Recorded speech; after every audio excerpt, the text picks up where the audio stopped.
আসসালামু আলাইকুম। আমি আয়েশা সিদ্দিকা।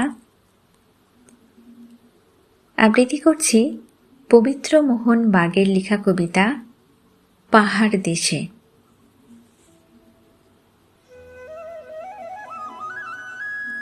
একটা সময় মনে হতো, কি করে মানুষ বেড়ায় এত?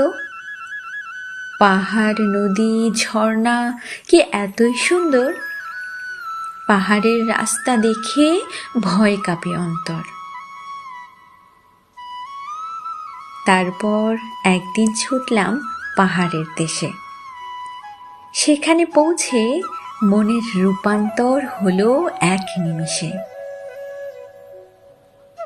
কিন্তু এখন সেই অজানা ভয় কেটে গেছে। একবার গিয়ে বুঝেছি পাহাড়ে কত আনন্দ আছে। সবুজ গাছে ঢাকা উঁচু নিচু সারি সারি পাহাড়, ছুটছে মেঘ পাহাড় ঘেঁষে, আহা কি বাহার। কখনো সূর্য হাসে, কখনো কুয়াশা ভাসে। সেই দৃশ্য দেখে মনে প্রেম ভালোবাসা আসে।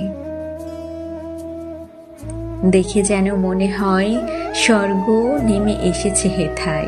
সব চাওয়া পাওয়া এখানে শেষ হয়ে যায়।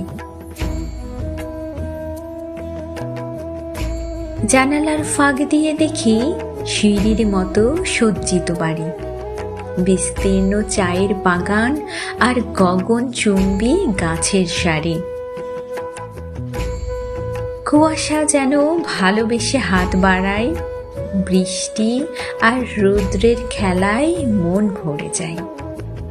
কখনো দেখি মেঘগুলি আমাদের অনেক নিচে, কখনো বা ছায়া দিয়ে মাথার উপর দাঁড়িয়ে আছে।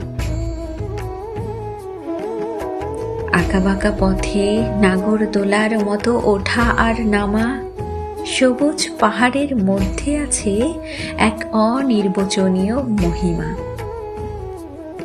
চলছে গাড়ি, চলছে গাছপালা, রাস্তা অচেনা, মুহূর্তে বদলায় যেন পাহাড়ের ঠিকানা।